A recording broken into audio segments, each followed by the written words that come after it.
Hello mga kananay, magandang araw. Ito, naghihiwa na naman ako ng ating panibagong iluluto ngayong araw. Ayan mga kananay. Yan, o diba, sariwang sariwa. Ayan mga kananay, maghihiwa muna ako at para makapagsimula na tayo sa ating pagluluto.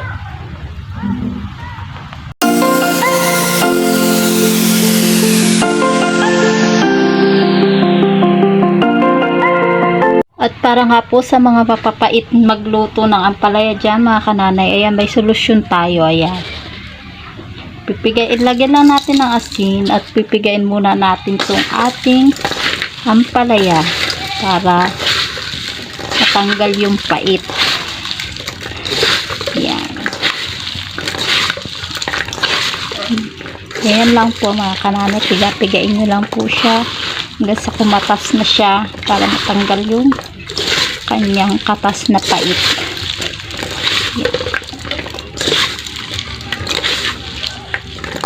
Ito muna na.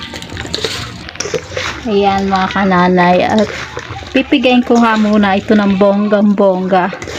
Ayan o, tignan nyo mga kananay. Ayan, kumakatas na siya. Ayan, pigayin ko muna ito ng bonggang-bongga mga kananay. Babalik na lang ako maya-maya ng konti. Okay, pause muna. Ayan mga kananay, napiga ko na ng bongga. Ayan o, diba kananay. Ngayon, ang gagawin na natin dyan ay huhugasan para maalis yung katas niya. Okay, ito muna.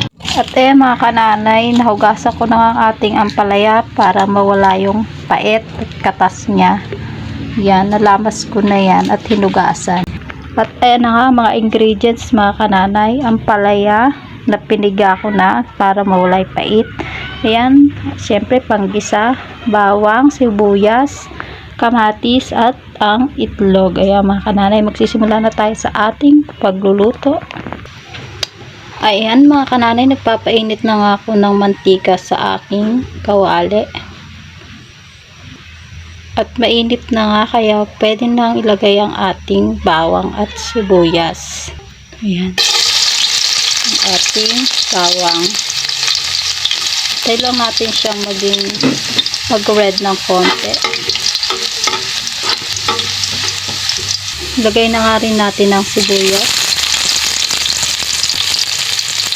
Ayan, hintay lang din ulit natin siyang magpula.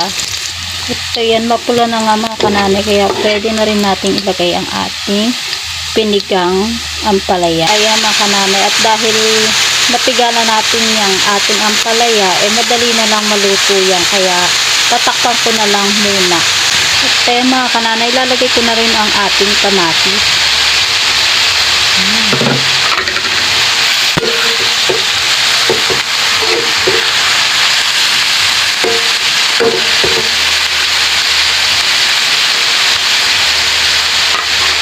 At mga kananay, lagyan na nga rin natin ng asin.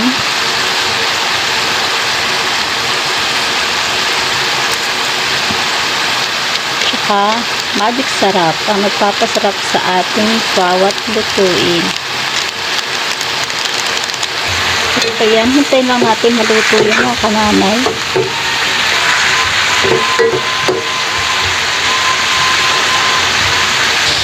Ayan mga kananay, luto na nga ang ating ampalaya, kaya pwede na natin ilagay ang ating itlog.